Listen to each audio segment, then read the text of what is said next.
പ്രിയപ്പെട്ടവരെ, നമസ്കാരം. കഴിഞ്ഞ കുറച്ച് ദിവസങ്ങളായിട്ട് ഇന്ത്യയുടെ ബഹുമാനപ്പെട്ട പ്രധാനമന്ത്രി ശ്രീമാൻ നരേന്ദ്രമോദിയെ സമൂഹ മാധ്യമങ്ങളിലൂടെ അപമാനിക്കുകയും വധഭീഷണി മുഴക്കുകയും ചെയ്യുന്ന ഒരു കാഴ്ച ഓരോ ദിവസം കഴിയുന്തോറും കൂടിക്കൂടി വന്നുകൊണ്ടിരിക്കുകയാണ്. ഏതാനും ദിവസങ്ങൾക്ക് മുന്നെയാണ് മലപ്പുറം സ്വദേശിയായിട്ടുള്ള ഒരു യുവാവ് നരേന്ദ്രമോദിയുടെ തല വെട്ടും എന്ന് സമൂഹ മാധ്യമത്തിൽ ഒരു വീഡിയോ പങ്കുവച്ചു.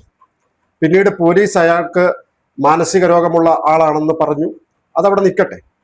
കഴിഞ്ഞ 2 ദിവസം മുന്നെയാണ് ഒരു സ്ത്രീ അവരുടെ കയ്യിൽ ഒരു തോക്ക് കിട്ടിയിരുന്നെങ്കിൽ നരേന്ദ്രമോദിയെ വെടിവെക്കും എന്ന് സമൂഹ മാധ്യമത്തിലൂടെ വീഡിയോയായിട്ട് പറഞ്ഞത് നമ്മളെല്ലാവരും കണ്ടതാണ്.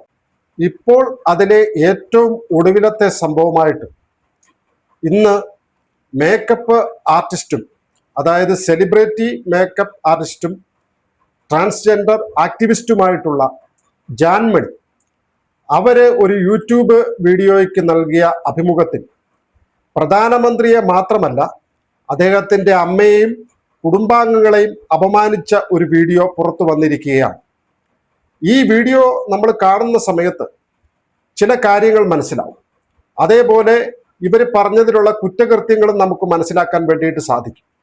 ഈ വീഡിയോയിൽ ആദ്യം അവർ പറയുന്നത് അവർക്ക് BJP ഇഷ്ടമല്ല, BJPയോട് വെറുപ്പാണ് എന്നാണ്. അത് അവരുടെ സ്വാതന്ത്ര്യമാണ്. അവർക്ക് BJPയെ ഇഷ്ടപ്പെടാതിരിക്കാം, വെറുക്കാം, അതൊക്കെ അവരുടേതായിട്ടുള്ള സ്വാതന്ത്ര്യം. പക്ഷേ BJPയെ ഇഷ്ടപ്പെടാതിരിക്കുന്നതിൻ്റെ പേരിൽ, BJPയെ വെറുക്കുന്നതിൻ്റെ പേരിൽ നിങ്ങൾക്ക് BJPയുടെ നിലപാടിനെ വിമർശിക്കാം, നിങ്ങൾക്ക് നരേന്ദ്രമോദിയുടെ നിലപാടിനെ വിമർശിക്കാം.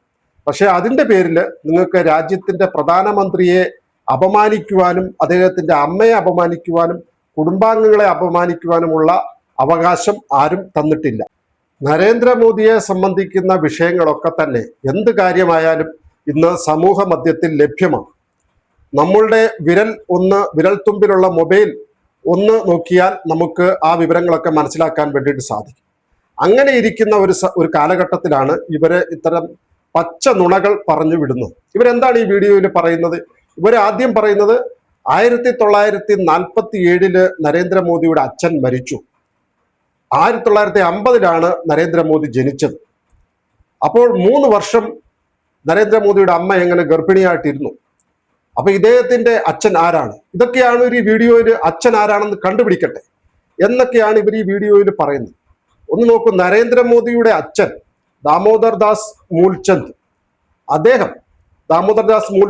മോദി അദ്ദേഹം 1989 എല്ലിന് ക്യാൻസർ വന്നിട്ടാണ് മരിക്കുന്നത്. ഈ വിവരം ലഭ്യമാണ്, എല്ലാവർക്കും അറിയാവുന്നതും. 1989 മരിച്ച ഒരു വ്യക്തിയാണ് ഇവര് 1947 മരിച്ചു എന്ന് പറയുന്നത്.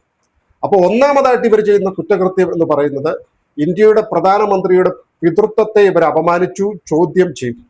മാത്രമല്ല ഇവര് പറയുന്നത് 3 വർഷം ഗർഭിണിയായിട്ടിരുന്നു ഒരു സ്ത്രീ എന്നുള്ളതാണ്, നരേന്ദ്രമോദിയുടെ അമ്മ. ഒന്ന് ആലോചിച്ച് നോക്കണം. തൊട്ടടുത്ത വീട്ടില് പാത്രം കഴുകി 100 വയസ്സ് വരെ ജീവിച്ചിരുന്ന മക്കളെ പാത്രം കഴുകി വളർത്തിയ ഒരു അമ്മയെയാണ് ഇവര് അപമാനിച്ചു കൊണ്ട് പറയുന്നത് 3 വർഷം ആ അമ്മ ഗർഭിണിയായിരുന്നു എന്നുള്ളത്. നോക്കൂ, അപ്പോൾ ഇവർ ഈ വീഡിയോയില് ഒന്നാമത് നരേന്ദ്രമോദിയുടെ പിതൃത്വത്തെ അപമാനിച്ചിരിക്കുന്നു. രണ്ടാമത് ഇവര് മോദിയുടെ അമ്മയെ, ആ സ്ത്രീത്വത്തെ അപമാനിച്ചിരിക്കുന്നു. ഇങ്ങനെ 2 കുറ്റങ്ങൾ ഇവര് ഈ വീഡിയോയിൽ ആദ്യം തന്നെ പറയുന്നതിൽ നിന്ന് തന്നെ നമുക്ക് കാണാൻ സാധിക്കും. അടുത്തത് ഇവർ പറയുന്നത്, ഈ വീഡിയോയിൽ പറയുന്നത് നരേന്ദ്രമോദി തമ്പാക്ക്, അത് ലഹരി വസ്തു ഉപയോഗിച്ചുകൊണ്ട് രാജ്യത്തെ അഭിസംബോധന ചെയ്യുന്നു എന്നുള്ളതാണ്.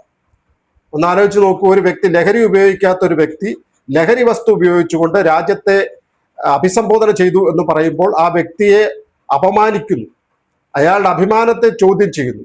ഇത് ഇവർ ചെയ്യുന്ന 3ാമത്തെ കുറ്റം. അപ്പോൾ ഒന്ന് ആലോചിച്ച് നോക്കൂ, ഈ വീഡിയോയിൽ ഇവര് കൃത്യമായി കാണാൻ സാധിക്കുന്ന 3 കുറ്റങ്ങൾ. ഒന്ന്, രാജ്യത്തിന്റെ പ്രധാനമന്ത്രിയുടെ പിതൃത്വത്തെ അപമാനിക്കുന്നു. 2, അദ്ദേഹത്തിന്റെ അമ്മയെ അപമാനിക്കുന്നു. 3ാമത് പച്ചക്കള്ളം, അതായത് ലഹരി ഉപയോഗിക്കാത്ത നരേന്ദ്രമോദി ലഹരി ഉപയോഗിച്ചുകൊണ്ട് രാജ്യത്തെ അഭിസംബോധന ചെയ്തു എന്ന് പറയുന്നു. അങ്ങനെ 3 കുറ്റകൃത്യങ്ങൾ ഈ വീഡിയോയിൽ നമുക്ക് കാണാൻ സാധിക്കും, ഇവരെ ഏർപ്പെട്ടിട്ടുള്ളതായിട്ട് കാണാൻ വേണ്ടി നമുക്ക് സാധിക്കും. ഇനി ഞാൻ പറയാൻ പോകുന്ന കാര്യം BJP നേതൃത്വത്തിനോടാണ്. ഞാൻ മനസ്സിലാക്കുന്നത് ശരിയാണെങ്കിൽ BJPക്ക് ഒരു ലീഗൽ സെല്ലുണ്ട്. അതേപോലെ തന്നെ സംഘപരിവാർ ആശയത്തിന് പ്രചോദനമായിട്ട് പ്രവർത്തിക്കുന്ന ഒരു സംഘടനയായിട്ടുള്ള അഭിഭാഷക പരിഷത്തുണ്ട്. അതേപോലെ തന്നെ നമ്മുടെ നിരവധി കാര്യകർത്താക്കള്, പ്രവർത്തകര്, വക്കീലായിട്ട്, അഭിഭാഷകരായിട്ട് പ്രാക്ടീസ് ചെയ്യുന്ന ആളുകളുണ്ട്. ഇത്രയധികം ആളുകൾ ഉണ്ടായിട്ടും നമ്മുടെ പ്രധാനമന്ത്രിയെ അപമാനിക്കുന്ന, അവഹേളിക്കുന്ന, കുടുംബാംഗങ്ങളെ അപമാനിക്കുന്ന, അവഹേളിക്കുന്ന ഒരു വീഡിയോ പുറത്തു വരുന്നു. ഇതിനു മുമ്പ് നിരവധി തവണ നരേന്ദ്രമോദിക്കെതിരെ വധഭീഷണികൾ തന്നെ മുഴക്കുന്ന വീഡിയോകൾ പുറത്തു വന്നു. ഇതിന് ഏതെങ്കിലും ഒരു വീഡിയോയ്ക്കെതിരെ നമ്മൾ നിയമ നടപടികൾ സ്വീകരിച്ച് കൃത്യമായി ആ നിയമ നടപടികൾ പിന്തുടർന്ന് അവസാനം വരെ എത്തി ഏതെങ്കിലും ഒരു കേസിൽ ഒരു ശിക്ഷ വാങ്ങി കൊടുക്കാൻ നമുക്ക് സാധിച്ചിരുന്നു എങ്കിൽ, ആ വാർത്ത പങ്കുവെക്കാൻ സാധിച്ചിരുന്നു എങ്കിൽ, ഇന്ന് നാൾക്കുനാൾ ദിനം പ്രതി ഇങ്ങനെ നമ്മുടെ രാജ്യത്തിന്റെ പ്രധാനമന്ത്രിയെ അപമാനിക്കുന്ന, അവഹേളിക്കുന്ന വീഡിയോകൾ പുറത്തു വരികയില്ലായിരുന്നു. പലരും സോഷ്യൽ മീഡിയയിൽ പറയുന്നത് കേട്ടു, വ്യക്തിപരമായിട്ട് പരാതി നൽകാം എന്ന്. ശരിയാണ്, രാജ്യത്തിന്റെ പ്രധാനമന്ത്രിയാണ്, എല്ലാവരുടെയും പ്രധാനമന്ത്രിയാണ്, വ്യക്തിപരമായിട്ട് പരാതി നൽകാം. പക്ഷേ ഒരു സാധാരണ മനുഷ്യനെ സംബന്ധിച്ചിടത്തോളം ഒരു പരാതി നൽകുകയും കൃത്യമായിട്ട് അതിന് ഫോളോ അപ്പ് ചെയ്ത് അവസാനം വരെ എത്തിക്കുവാൻ സാധിക്കുമോ എന്നുള്ള കാര്യം സംശയമാണ്. പക്ഷെ ഒരു രാഷ്ട്രീയ പാർട്ടിയെ സംബന്ധിച്ചിട്ട്, പ്രത്യേകിച്ച് നരേന്ദ്രമോദി എന്ന് പറയുന്ന രാജ്യത്തിന്റെ പ്രധാനമന്ത്രി മാത്രമല്ല, BJP പോലുള്ള ഒരു പാർട്ടിയുടെ ഏറ്റവും സമുന്നതനായിട്ടുള്ള നേതാവ് കൂടിയാണ്. അപ്പൊ അദ്ദേഹത്തിനെയും അദ്ദേഹത്തിന്റെ കുടുംബാംഗങ്ങളെ അപമാനിക്കുന്ന ഒരു കേസിൽ, അദ്ദേഹത്തിനെതിരെ വധഭീഷണി മുഴക്കുന്ന ഒരു കേസിലൊക്കെ നേരിട്ട് രാഷ്ട്രീയ പാർട്ടി എന്ന നിലയിൽ BJPക്കും BJPയുടെ കാര്യകർത്താക്കൾക്കും കേസ് കൊടുക്കുകയും അവസാന നിമിഷം വരെ അതിനു വേണ്ടിയിട്ട് ആ കേസിന്റെ നിയമ നടപടികളിലേക്ക് കടന്നുപോയി അത് പിന്തുടർന്ന് കൃത്യമായി ഫോളോ അപ്പ് ചെയ്ത് ഒരു ശിക്ഷ വാങ്ങി കൊടുക്കാൻ എന്തുകൊണ്ട് സാധിക്കുന്നില്ല എന്നുള്ള ചോദ്യം ഒരു പ്രധാനപ്പെട്ട ചോദ്യമാണ്. കാരണം നരേന്ദ്രമോദി പ്രധാനമന്ത്രിയായിട്ട് 12 വർഷം കഴിഞ്ഞു. ഈ 12 വർഷം എത്ര വീഡിയോകളാണ്, കൊച്ചു കുട്ടികളെ വെച്ചിട്ട് തന്നെ മോദിയെ കൊല്ലും എന്നൊക്കെ പറയുന്ന വീഡിയോകൾ സോഷ്യൽ മീഡിയയിലുണ്ട്. അപ്പൊ അങ്ങനെയുള്ള വീഡിയോകൾ ഉള്ള സമയത്ത് നമുക്ക് എന്തുകൊണ്ട് BJPക്ക് കൃത്യമായിട്ടൊരു കേസിന് നിയമ നടപടികൾ സ്വീകരിച്ച് മുന്നോട്ട് പോയി ഒരു ശിക്ഷ വാങ്ങി കൊടുക്കാൻ സാധിക്കുന്നില്ല? അങ്ങനെ സാധിക്കാത്തിടത്തോളം കാലം ഇങ്ങനെയുള്ള വധഭീഷണികളും അപമാനിക്കലുകളും അവഹേളിക്കലുകളും നിരന്തരം വന്നുകൊണ്ടേയിരിക്കും, നിത്യേന വന്നുകൊണ്ടേയിരിക്കും, അനുദിനം വന്നുകൊണ്ടേയിരിക്കും. ആ കാര്യത്തിൽ ഒരു സംശയവുമില്ല. അതുകൊണ്ട് ഈ കേസിലെങ്കിലും കൃത്യമായിട്ട് നിയമ നടപടികൾ സ്വീകരിച്ചിട്ട് വേണമെങ്കിൽ 2-3 ദിവസം കഴിഞ്ഞ് ഒരു മാപ്പുമായിട്ട് വന്നേക്കാം. പക്ഷെ ആ മാപ്പിൽ തൃപ്തിപ്പെടാതെ കൃത്യമായിട്ട് നിയമ നടപടികൾ സ്വീകരിച്ച് മുന്നോട്ട് പോകണം.